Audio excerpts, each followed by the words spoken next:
Well, hello and good morning, and welcome to this session. This is Student Voice in the Math class. Yesterday we had the why would we do that. Today we're going to look at how we're going to do that. And we've got Samantha and Alicia with us this morning, one with two sons, one with two daughters, both who spent the summer very, very actively and probably engaged in conversations of all kinds of childlike things. But like many of us, we're probably starting to have those back to school dreams where you wake up and think about things that are going to happen during the school year. And so here today, they're going to share with you some ideas following up on their conversation yesterday about how to engage students in student voice. So I'm going to be on the back channel, keeping an eye on the chat and discussion. If you have questions or comments, please share them there. But at this point, I'm going to turn it over to our presenters to take it from here. Awesome. Great. Thanks, Rod. Okay, well, good morning. Welcome to Student Voice in the Math class. Rod, I'm hoping you're going to tell me that my speaker's working a bit better today than it was yesterday. Yeah, you sound great. Okay, good. All right. So if you didn't have a chance to join us yesterday, we did Student Voice in the Math class, kind of the why behind it. And so today we're going to expand a bit further and give some practical tips on how to incorporate that. So before we get started, we will introduce, we have two guest teachers joining us today. And I saw one, I haven't seen Bree yet, but we've got Carly Best joining us and Breanne Gordon. Carly's a teacher at High Park, and Breanne Gordon's a teacher at London Road. They joined us for our session yesterday and they had lots of awesome things to share. So we are happy to have them and hear what they have to say today as well. All right. Okay, so just a reminder, as Rod just said, this session will be recorded. So if there is anyone who did not have a chance to log on today, please make sure that you kind of share with everyone that the videos will be posted on the blog. Also, don't forget to follow us on Twitter. Following this session today, we will be having some conversation. Hashtag LKHow Student Voice. So if you have any ideas of how you use student voice in the classroom, or something came up today during the session and you want to share, we would love that. It is an archive. We can always go back to that hashtag. So please hop on later on if you have a chance. Okay. Yeah, sounds good. And I think we already mentioned if you want to write in the chat box, feel free to do so. And we will do our best to get to those as well. Okay, so moving on forward, we're going to kind of go through our trajectory for the day. So we're just going to quickly rehash what is student voice, which is for those of you who weren't with us yesterday, just a quick talk about that. Then we're going to share how to encourage student voice in the classroom, just some practical tips we've seen this year we want to share with you, and then a quick little reflection at the end. We should say that we are by no means experts in this area. We've just been lucky enough to be in a lot of classrooms and see a lot of great things in action, so we just wanted to share them with you. And we are always looking for more ideas out there, so please feel free to share them, whether it's speak up on here, chat with us on Twitter, because the more you share with us, the more we get to share with other teachers. So, okay. All right, so we just want to take a look at this quote. This is kind of one we had from our slide yesterday, and we still love it, and we still want to share it. So I want you to take a minute to think about it. Whoever is doing the talking is doing the thinking and the learning. So Alicia, what do you have to say about this?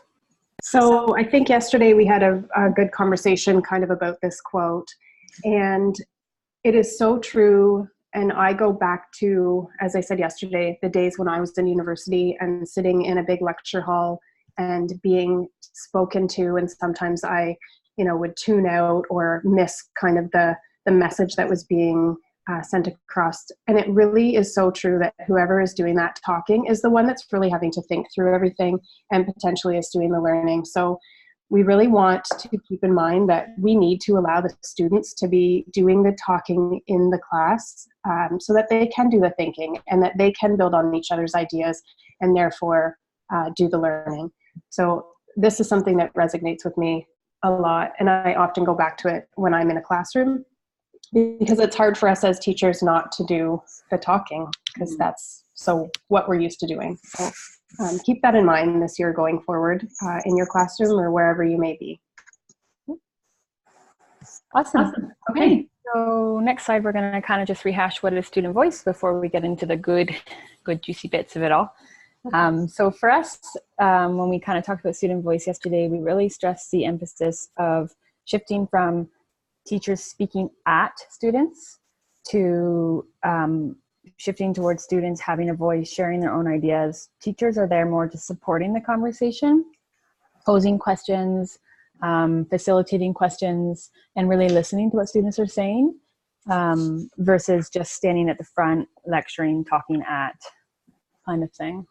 Anything we need to add there? I don't think so. Yeah. Yeah. Kind of covered it all. Yeah. Okay. All right.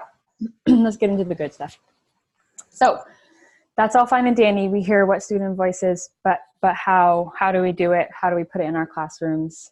So one of the things is definitely setting the culture for talk. So teachers really need to set that non-threatening, supportive classroom tone, and it has to start as soon as possible. So obviously, ideally, we'd want to say September, but we recognize there's teachers out there starting classrooms at different times of the year, LTOs rolling in at different times, whatever that may be. So the sooner you can start it, the more beneficial it's going to be. And this is definitely a teacher action. So you'll see this fancy bubble pop up on our screen because we're trying to identify when there's teacher actions versus student actions. So we're going to maybe throw out a question to Bree if she's there. Bree, are you there? I am, yeah. Okay, awesome. We're wondering if you could tell us about any tips or ideas for setting the tone in your classroom in September, because we definitely know that's a thing that happens in your room and it's so awesome. Yeah, absolutely. As I said yesterday, I think building a math community is absolutely the most important way to start the year, whether it's a math community or otherwise, a classroom community in general. But specifically for math, I think it's really important to teach kids how to respond to one another and how to value each other's ideas, and understand that all ideas are different but equal. So teaching the language, teaching them how to ask questions, and teaching them how to appropriately respond to each other is important in making them feel comfortable in the classroom and feel like their ideas are important. So, and I think every classroom is going to be completely different, and those conversations have to come from the students, and not just me telling them how to act, but giving them time to practice and that kind of thing. Mm-hmm. And I think that's a key piece, what you just said there, Bree, is that allowing them time to really practice it. It's something right from the get-go, like everything else, we need to establish those routines, and the kids need to feel as comfortable with it as we do as teachers. So yesterday, when you talked a lot about classroom community, I think that's really important, especially in the math, and starting simple and allowing them to have success and feel that confidence and build those relationships with their peers. And it's only going to get stronger from there. Mm-hmm. And we added this photo on here because we really wanted to set the idea that it should feel like a dinner conversation. Right? Everyone's kind of gathered around, casually talking, listening to each other. That's kind of the feel that we're going for. And obviously, definitely those expectations take time and need to be taught, but it's definitely worth the investment. And we should also say that earlier in the week on Monday, Sally hosted a online chat around flexible seating. If you didn't get a chance to see that one, it will be on our program blog, archived as we said before, and it would be an awesome one to check out if you're kind of interested in how that might work and how that could support student voice in your classroom as well. Okay. So that's great. You got your dinner room talk, you're set up, you're setting the culture. How else can you have student talk in the classroom? So one of the things that we really love and support are talk moves. And these are something that need to be modeled and worked on continuously. These are something that a lot of you may have heard for years now, or years ago when you forgot about, or it's new. It's been out for a while, but definitely something that's a great reminder for us to remember at the beginning of each year and kind of incorporate in our classroom. They will not happen overnight, and this will take a lot of modeling on the teacher's part. But if you put in the beginning of the time at the year, a lot of time at the beginning of the year, you will definitely see them pay off. So in the next couple of slides, we're going to share a few prompts with you. We're going to share the talk moves and how you could use them in your classroom. These can all be used in all areas of your 3-part lesson. So from beginning, middle, and end. And I think too, it's important that you may have heard some of these talk moves labeled differently, but they all kind of mean the same thing. So you might, as we're looking at the next slide, say, oh, I think I've heard of that before, just I didn't hear it called that. So they've been around for quite some time.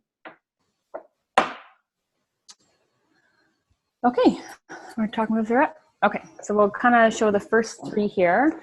So there's these fancy little bubbles that pop up, and we've got restating, revoicing, and applying your own reasoning.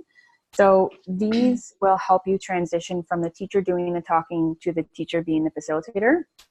And where like the little people are in the image there's little bubbles, and those will be little sentence starters or prompts that your students can start to use to help with that talk in the classroom. We should also say that we've created a talk prompts page for you, which we'll have available on the conference Dropbox page at the end of the session.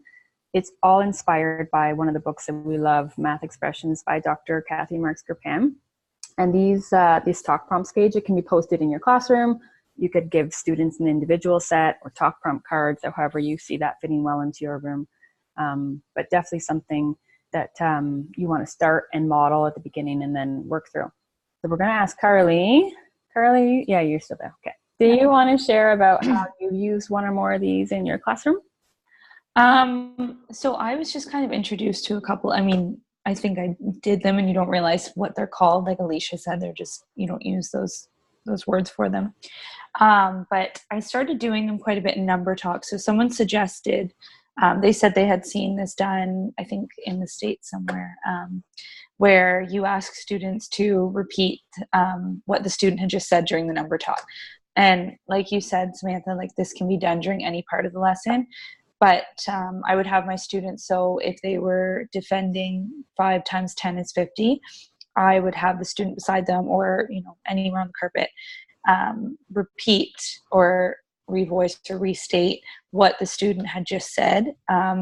It kind of, firstly, it made them listen more, because if they think the teacher's coming to them, they're more likely to pay attention and focus. But it also allowed them to restate what their peer said, which was kind of cool, because you can see their light bulbs going off as they're restating it, which is nice to see. And it kind of moves away again from that teacher-led conversation, right? So it's the students having a conversation with each other and the teacher just kind of talking at the front and guiding the conversation rather than taking a lead on everything. Yeah, that's awesome. Thanks, Carly. And that you kind of nailed it when you said, if you're having the students revoicing each other's thinking, you're not talking. So that's another way for us, because teachers, it's so easy for us to just jump in and talk. But by having them practice those talk moves, you are literally eliminating yourself from that conversation and you're listening. And if you've been able to teach those prompts and stuff, that's something that they can naturally pick up.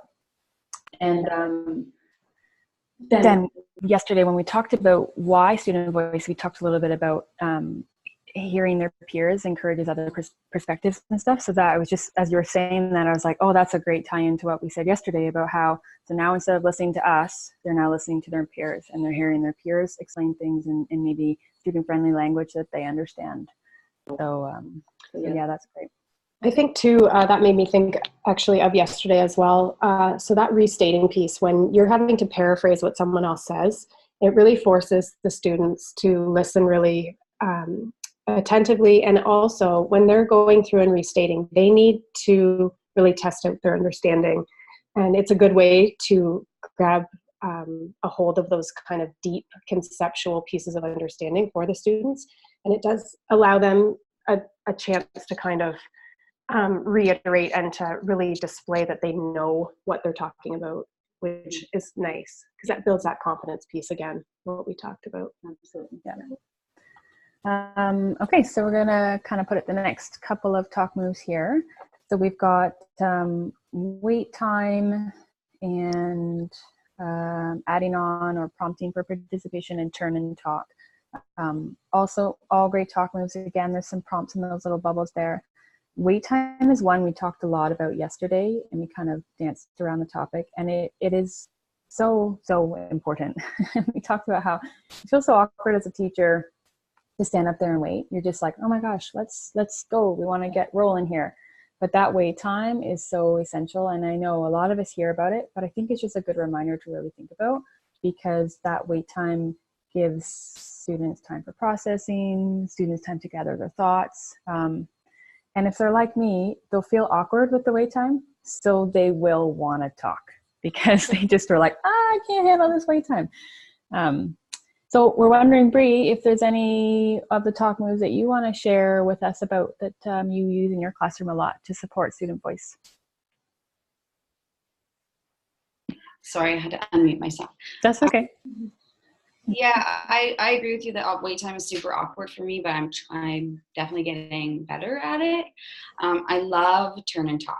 It's my absolute favorite. I think it goes with the theme of building students' confidence in their ideas, allows them a little bit more time with that thought or that strategy or that idea to really kind of make it concrete for them. And for me, it's important that they have that accountability, that they're talking to someone else and they're required to share an idea. So they're not just sitting there and letting everybody else do the thinking for them. When they're accountable to a partner, whoever they happen to be sitting beside, that forces them to come up with their own thinking and their own ideas. And I think that that's extremely valuable. Yeah, I agree. I've seen that done in your class a lot, actually, and it's a great tool. And I love how, like, when you practice these so much, the students are like, okay, I'm going to turn and talk. And they're saying it because they know, they recognize that they want to do that, because that really helps them hash out their ideas. So that's, I love seeing that happen. I think before we move on, that turn and talk piece too, it allows the kids to really get a good understanding too of what they want to be saying. Like it's almost like a rehearsal for them before they share with a big group. Because again, there's that intimidation factor, and a lot of kids don't feel comfortable sharing their thoughts because they're afraid that they're not going to get their point across. So that turn and talk and sharing with a partner is a really, really good opportunity for them to kind of rehearse it or practice it before they share with the whole class. Absolutely. Good point. Sorry, I'm just going to, Sally just posted in the chat that students don't know how to sometimes engage in the turn and talk, but that needs to be modeled, which is so important as well. Yeah. And that's something that you can do in the beginning of the year when you're building your classroom community, math community. Like, even if they're turning and talking about what they had for dinner last night or what they did with their families, and teaching it when it's not related to math, that can build their comfort with that strategy as well. Yeah, great ideas. And getting them comfortable with the, like, I taught early primary, turn and talk to your partner. Okay, how many times did I break up a discussion or an argument about, well, I turned this way and they turned this way, and like it was a thing, right? So really setting those expectations about, okay, what might this look like? Where might we turn? Who might our partner be? All of that. And it seems silly now talking about it, but laying that groundwork will save you so much effort. Yeah. Okay. All right. So that's great. We've got our talk moves, we've got our dinner conversation, but how do you do this on a day-to-day basis? And so we want to stress that this is all done in your 3-part math lesson. And this is all a teacher action that you're mindful of. You're doing it in your mind's on, you're doing it in your action, you're working on a piece, and you're doing it in your consolidation. Because we know you're all doing fabulous 3-part lessons every day. So you just want to make sure that the students are really feeling like they can use this voice piece in all areas of it. So we're going to share some ways with you about how you can use student voice during your 3-part lessons. And again, we'd love to hear other ideas. These are just a few we want to share. So please feel free to share things with us during the chat or afterwards on Twitter as well. All right. So we're at our Minds On piece. So that's our beginning of our 3-part lesson.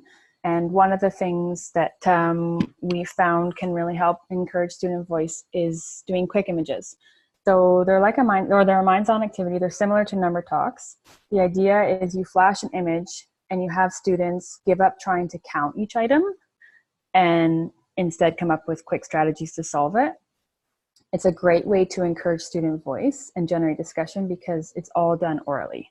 So we're not using whiteboards or anything for this activity. We're flashing the image and then maybe we're turning and talking. These are great ways to incorporate your talk moves, like turn and talk. Wait time is key here, giving students really time to process that and think about it. Revoicing is a great one to try here. So you're saying you did this. So they're turning and they're talking with their partner, and then their partner's revoicing. Their partner's saying, okay, so you're saying you did this or you solved it this way. So for those of you who maybe aren't familiar with what like a quick image flash might be, maybe Alicia, do you want to explain that? Sure. So quick images, as Sam said, are just quick little flashes. They say usually between like 3 and 5 seconds, depending on your grade level. So if you see the pictures that are on the screen right now, they don't have to be numbers. They can just be images. And it's just a way for students to move away from counting one by one. So for example, on the first paddle that has the 5 along the top and the 1 on the bottom, we want to discourage students from counting 1, 2, 3, 4, 5, 6. I saw it as 6 because I counted by ones. So those quick images are really encouraging them to use a strategy. For example, saying that's a 10 frame and I know that there are 5 on the top and there was 1 on the bottom, so 5 and 1 more makes 6. So it's a good way for students to be able to share different strategies that they use. And again, it encourages the different perspectives. Yeah. And I'm just thinking the one on the left, I think we kind of chatted about yesterday. So you've got your 4x2 arrangement of dots. So if I was maybe going to do a quick image of this, a flash, maybe I'd show the first 4x2 arrangement and I'd hide the rest. And then maybe the next time I show the top half of that image, flash it, we discuss it, and then maybe I'd show the whole image. So they'd use all of their previous knowledge to kind of answer moving on. But again, it's all done orally and you're listening and students are explaining. And this is a great time, like we said earlier, for students to learn from each other because they're going to hear what each other's saying and they're going to build off that and really listen to each other's perspectives as well. Okay, I think we're good there, yeah. So again, that's a teacher action you can do in your Minds On activity. The next thing we really want to hit on in our Minds On is a piece that I feel pretty passionate about, an area that I reflected on and I thought I didn't do this enough in my classroom. So it's kind of my goal moving forward this year. So anyone who works with me this year, watch out. This is what I'm focusing on. I really want to think about the idea of setting the stage. So stating your learning intention at the beginning is so crucial. And it's an area that we've heard about learning intention. We've heard about success criteria. We've heard about it for so long. But you know, how many of us are really using it to help the students? So if we are giving our learning intention and telling our students what it is we want to learn off the top at the beginning of the lesson, that is going to encourage student voice so much more because students have a clear path of what it is we're trying to get at. So they're going to feel much more prepared to talk about what's happening. And it goes for the success. So this is going to be the evidence that students will need to produce to show their understanding. And the more they're aware of what that is, the easier it's going to be for them to express their voice and feel engaged in the lesson. So many times I look back and I think, oh my gosh, like I was teaching this, but did the kids really know what I was getting at? So how are they going to answer what I'm asking if they're not quite sure of the clear path?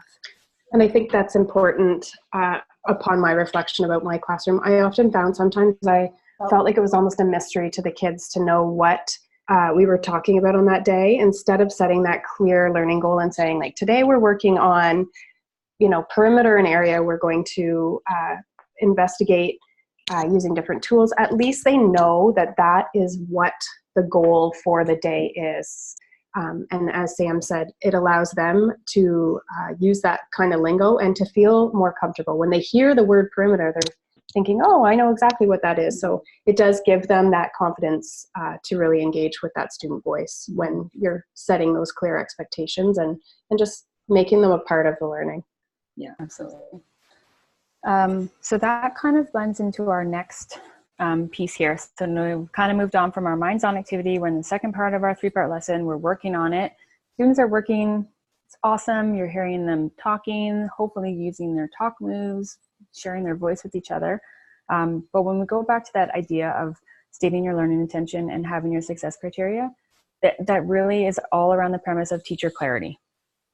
And when Alicia and I were talking about this, we were saying like, that is an area that we definitely both wish we had been more versed in or better at. So it's, we kind of added this photo up here for you. It's a little graphic or a chart. It's just a simple planning guide. We thought you are welcome to use it if you'd like. We have created it for you, and we put it up on the blog with all of the other resources from this workshop for you.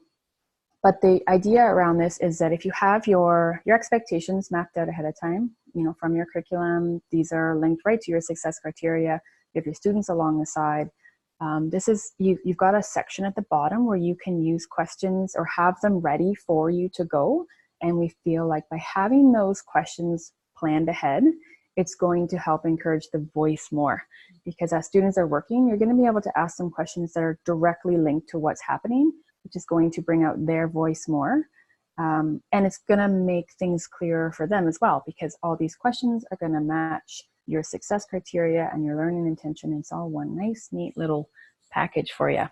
And there's a spot there too that says overall patterns, which I really like, because I'm thinking, okay, I'm walking around and I'm listening. The students are talking and I'm listening to what they're saying as they're working through a problem and maybe something that they're all doing really well or an area that they all seem to be struggling on. And I'm kind of writing that down so that I'm not forgetting that. And I'm going to use that either in our consolidation piece or for my next steps moving forward, like what's an area that I want to make sure I hit on. And so we've got these questions down here, and then we're like, why don't you just try posing a question and walking away? And then that's going to encourage the students to talk. They're going to use their talk moves. They're going to work in their groups through it. And all of these questions are going to force you to have these listening. You're going to be forced to listen and have all these authentic observations happening around your room. And we all know that oftentimes when we do have the students working in small groups, sometimes there is a lag. Sometimes they're starting to get a little bit off task, or sometimes there is different conversation that maybe is not related to what they should be doing. So having these questions pre-planned, and as Sam said, going over listening if the group is stuck on something, or if maybe they need a little bit of a push or a nudge like we talked about yesterday, pose that question, listen, walk away. Don't answer it for them, but at least that gives them kind of a sentence starter or a prompt to kind of get that student voice going again. And then we just need to listen, sit back and listen. And so thinking about that, I know some teachers might feel a little overwhelmed about like what questions to ask. Where do I get these questions from? So if we kind of roll on to our next slide here, we've given some samples of questions that you could use. We've created a user-friendly sheet for you to print off and use in your classroom in September. I literally had a sheet like on my chalkboard, right near my easel, and it was questions that I could ask during math, and then there was questions during language from the Grand Conversations monograph. And I just love that they're right there, and I always had access to them. So we've made one for you. It'll also be available to download on the blog after all this. And a lot of these come from the monographs. This one specifically from Asking Effective Questions. I think you said there's one, the math one's up there as well. Yeah. So I also included one that has sentence stems or starters for really specific, if you want the students to be working on their reasoning skills, for example, in math, it does have specific prompts that are in there. And again, I just took them right directly from the monographs. So if you haven't had a chance to check out those monographs, and we did post a few of them, they are really helpful. They're short, they're sweet, they're to the point, they're very clear, and they do give all of these kind of stems and starters there, questions and prompts. So that's really helpful. I was not very good at asking effective questions in my classroom, and I really did appreciate having these little starters, because when you're on the spot, it's really difficult to think of what questions you can ask that is going to get that conversation moving. So again, that's why that pre-planning piece, and it doesn't take a lot of extra time, and you might be able to use that for your whole week, for example, if you're working on the same concept, but it really does allow for that conversation to be focused, which is key. Yeah.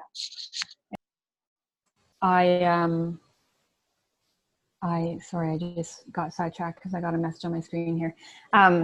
The questions can also come from our curriculum. We know that there's awesome samples in there and questions in there. And it really goes back to that pre-planning piece. Have those questions ready so that when you are on the spot and students are asking you something, you have questions designed around what you're working on to really move that talk deeper.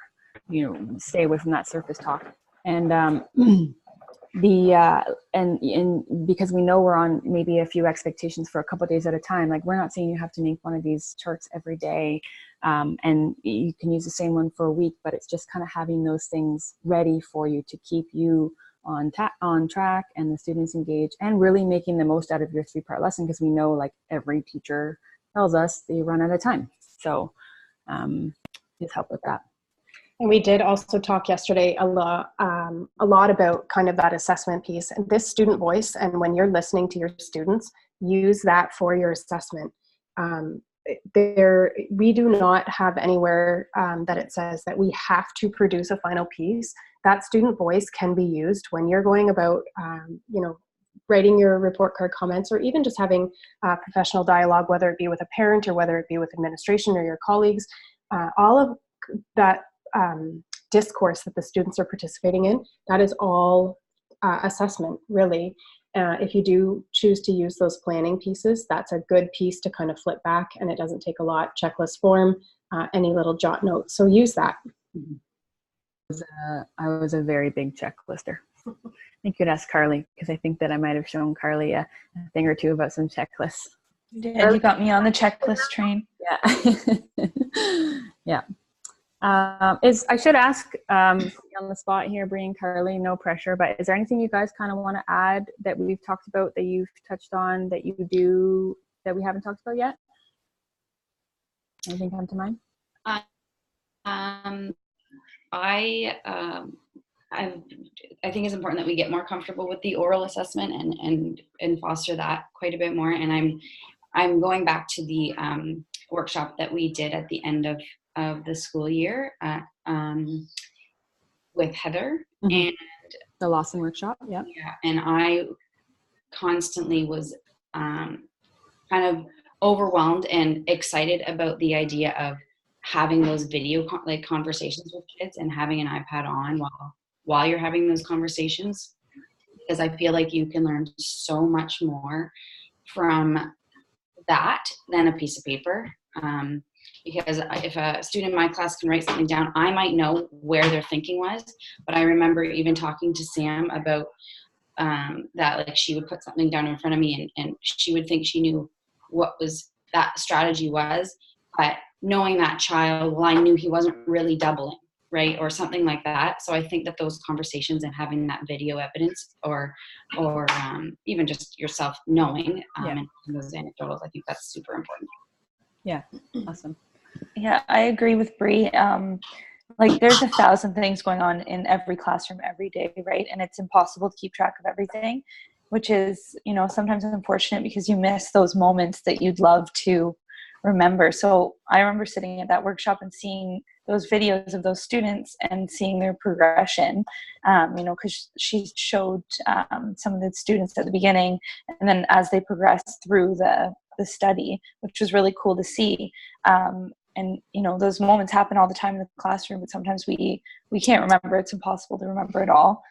So those video conferences were an awesome thing, and I'm looking forward to trying those for sure. Awesome. Thanks, guys.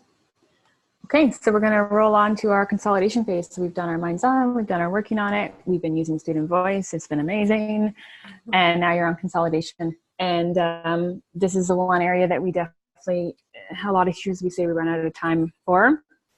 Please don't. Please try to get to it, because it's like so important, and it's such a great time for student voice to happen. And it's a great time to share any of our talk moves. So you've walked around while students are working on it. You've picked a few groups that you really want to highlight their work, a variety of strategies. You're having them present it. They're sharing their thinking, and then students are listening, maybe using talk moves, asking them or revoicing or restating what the students are saying, which is awesome because we know students learn well from each other and in their student-friendly language. And we're showing all these examples. But the one thing that I kind of liked this question at the end, and I was thinking if I was in a class this year, I might even state that just as a reminder, every day at the end of our lesson, have we answered our learning intention? And I think that's a really key thing to come back to, because we're going to ask the students, have we? Right? They've been using their voice for this whole time, but have we answered what it was that we set out to do? And you hope by stating that clear intention at the beginning, students have had it on their mind the whole time, and they are able to talk about that in their consolidation and have they answered it. Where I also think it's nice to pull back to that, have we answered our learning intention? Because sometimes along the way, maybe the students have kind of lost sight of what they are working on. And when we do that consolidation piece, they really can hone back in on the concept that we were hoping to get across to them. And again, going back to why we are encouraging student voice, it builds that confidence and that deeper understanding. And it really makes the kids more engaged in their learning when they're understanding what they're learning. I think that kind of gives ownership to teachers too, because if we've gone way offside during that lesson and we revisit that learning intention, and we, it helps us with our next step. Because if we're like, oh boy, that was not where I intended to go. So you know where you need to go tomorrow. Absolutely. And we say this because we know you know this, but we're just kind of reminding because it's so easy for teachers to talk. Consolidation is the students talking. Yes, you're there to help address misconceptions and facilitate the conversation, ask those questions that keep everyone on track, but it's not you just then telling the students what they were supposed to learn, right? It's them telling you, them rephrasing and revoicing each other, and you're hoping you got to what you were supposed to learn. Okay, so we've got two activities we want to share with you that you could do kind of after consolidation. By no means don't feel like you have to do them all or both at the same time, or just take what you like. This is called Two Truths and a Lie.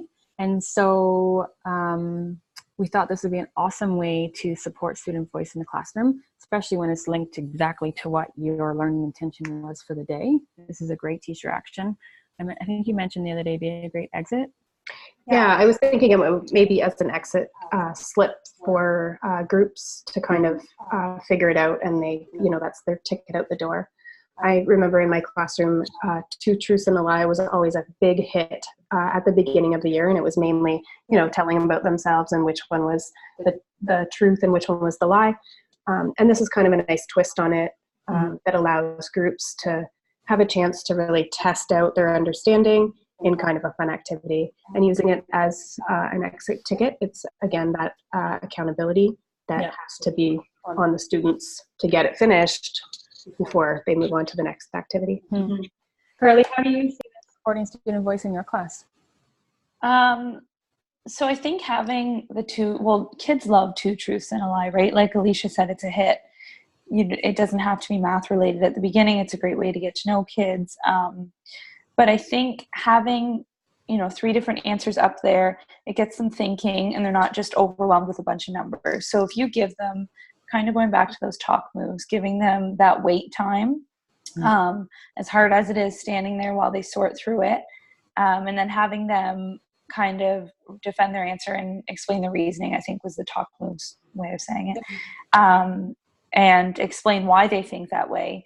And then if you build that math community that Bree was talking about, and maybe a student disagrees, they'll raise their hand and they'll start to, as the year goes on, say, well, I disagree because, or, have them restate what their peer just said, and it gives them that ownership again. And this is completely student-led. So again, with something like this, you as a teacher can stand there and basically say nothing other than just facilitate the conversation if need be.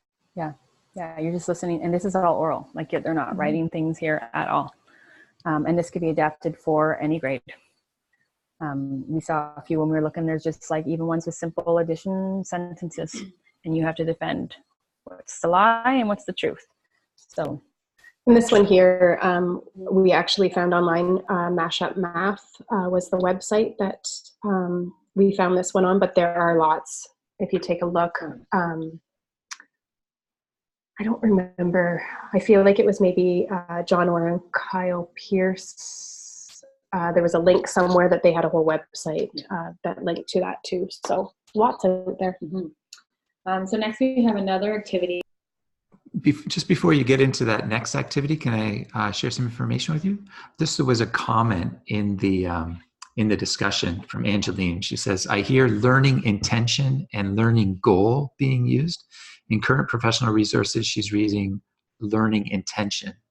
Does the Lambton Kent District School Board have a preference for the term that's being used for consistency's sake? Actually, not one I don't think I can answer that for you, but if it's the Angeline I'm thinking of that I might work with, then I can certainly find out for you. But I would say no. I would say because it's just the idea behind just setting that goal or intention. So if your class prefers to use learning goal, then have at it. Hi, Yeah. Sam. It's Pam talking. Hi, Pam. A great question about learning goal and learning intention. If you think about the Guides to Effective Instruction and the Growing Success document, the learning goal is what's used there. This is my own thinking. I think kind of like if you were thinking about this last question, that learning goal might be focused around we're learning about how to use area and perimeter to measure 2D shapes, might be your overarching learning goal. Mm-hmm. But today's lesson the intention of today's lesson might be really about units or understanding what tools we're using. So it's kind of part of that learning goal. That's how I was seeing it. But again, I'm learning along with you too. So It depends on how you articulate things in your classroom. And I think if kids are brought into the story about how you're doing your learning, you're all okay. And then, but those are things that you can use to help do your assessment piece. So, as students are learning measurement and learning about area and perimeter, they can do these things. So those intentions may be the things that you name that they can do or help identify their next steps with them. So Samantha can use units to help her understand the shape. She can break apart a shape to help her solve the problem. All of those things, name what students can do and help identify next steps. Love it. Thanks, Pam. The voice of reason behind the screen. Also, Rod, that might be the first person that shout out from the audience. Did we win a prize or something here? Actually, I was trying to get Angeline to use her voice. She deferred, so there's no prize awarded. Oh, man. Okay. Thanks anyway, Pam. We appreciate it. But great question. Thanks for that. That was actually really great. Okay, we want to share one more other activity we could maybe do after consolidation. Again, you don't have to do it all together. Something we found is called a progress share. I really like the idea of this one because so after you've done your consolidation, you've gone through your whole 3-part lesson, you're practicing your talk moves because you're turning and talking with a partner, but everyone shares with a different partner than who they worked with for the day. So that's a great way to work on, listening to other groups' ideas and taking what others have said. So when you're choosing, you've got an A and a B partner, and you're going to each answer these 3 questions, which I'm thinking, if I'm in a class, I've got these up on the smartboard, we do this to the point where they know this. So I'm going to turn to my partner, Alicia. We're going to talk about what did my group work on? How did this help me work towards the learning intentions, success criteria? And what does this mean I need to work on for tomorrow? Alicia's going to listen. Maybe she's going to do some talk moves. She's going to rephrase, revoice something I've said. And then she's going to share what part B did, what she worked on, yada, yada, yada. So we thought this is a great way too for teachers to listen. There's no writing here. By all means, you're welcome to add a writing component if you felt like that was something your class could do. But this is oral. This is all supporting student voice. And this is a great way to encourage self-reflection and accountability as well. because, yeah. Yeah, I was just going to add that that self-reflection piece and really putting the onus back on the student. I also really like that it's with a different partner than you worked with for the day, because I think that's really key in this situation, to kind of share what you worked on and where your next step is that's away from the group that you have been doing the work with. So I'm interested in this. I think something that maybe I will try to put into place with some of the teachers next year that I work with. Watch out if you're working with Alicia. You're welcome. Okay, I think we're kind of getting to the end here, so I gotta ask Bree, Carly, or anybody else out there if there's anything else you'd like to add before we kind of do our reflection and wrap up.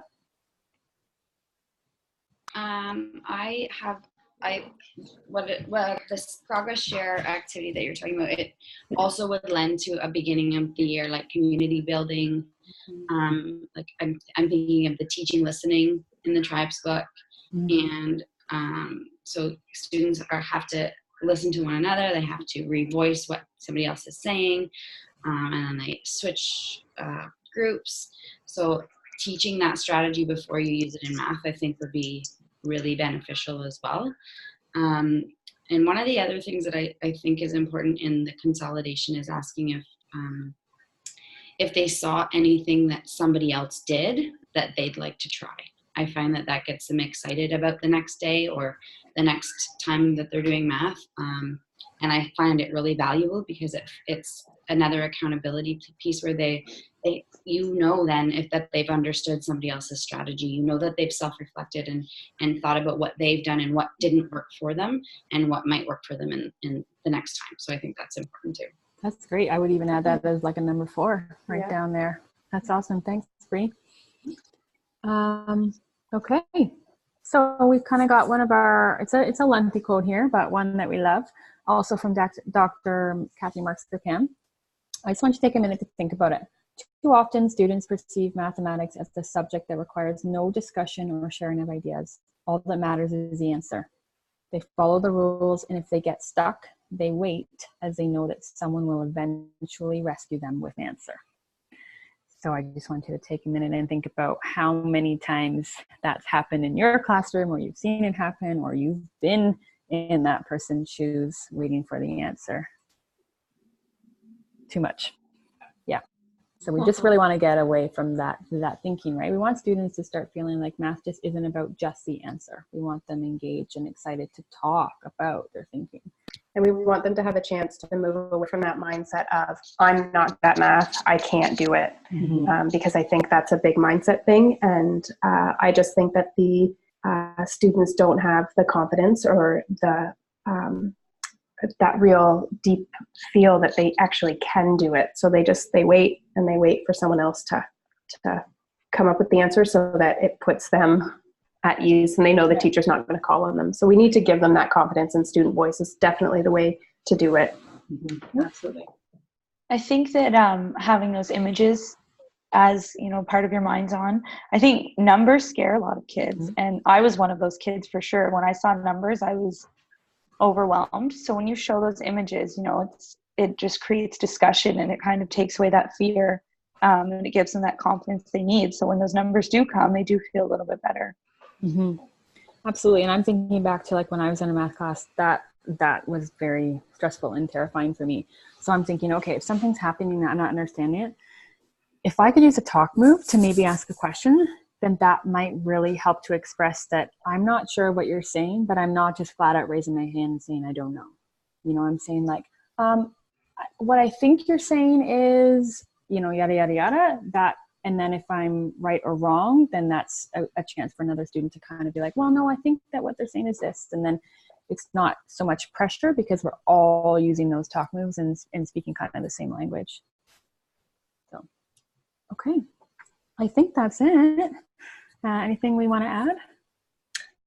I don't think so. I just, again, thank you everyone for taking the time out of your day to join in on this conversation, and something definitely Sam and I feel very passionate about. And I think that it's going to be something that you're really going to see improvement in your class and your students' confidence if you do really focus on that student voice in your classroom. Bree and Carly, again, thank you guys so much. We appreciate you for being with us. If you do want to continue this conversation, again, join us on Twitter. We would love to hear some authentic ways that people can introduce student voice in the classroom. So please join us, hashtag LKHow Student Voice. I'll throw out a little prompt there, and just throughout the day, we'll be checking in. Yeah, so, and we hope that you can use the resources that we will get put up. I don't know, I think maybe Rod will. Yeah, we've got a lot of resources up, and I shared in the chat a link to that Dropbox where all those resources are being housed. So some people haven't given me their slides yet, so some slides will be added as well. But just let me close this session by saying that if student voice is all about sharing your thinking and your understanding so that you can help yourselves and help others better understand things, then this whole workshop is just a wonderful example of, maybe we should be called teacher voice. But thank you all for sharing your stories and your thinking and your understanding, and for modeling for us that we're not all perfect. We're all still growing and applying new skills to our toolbox. So wonderful session. I'm going to hit pause in just a second here to save the session. But again, thanks a lot. And the conversation will continue. Thank you very much, everyone. Thank you.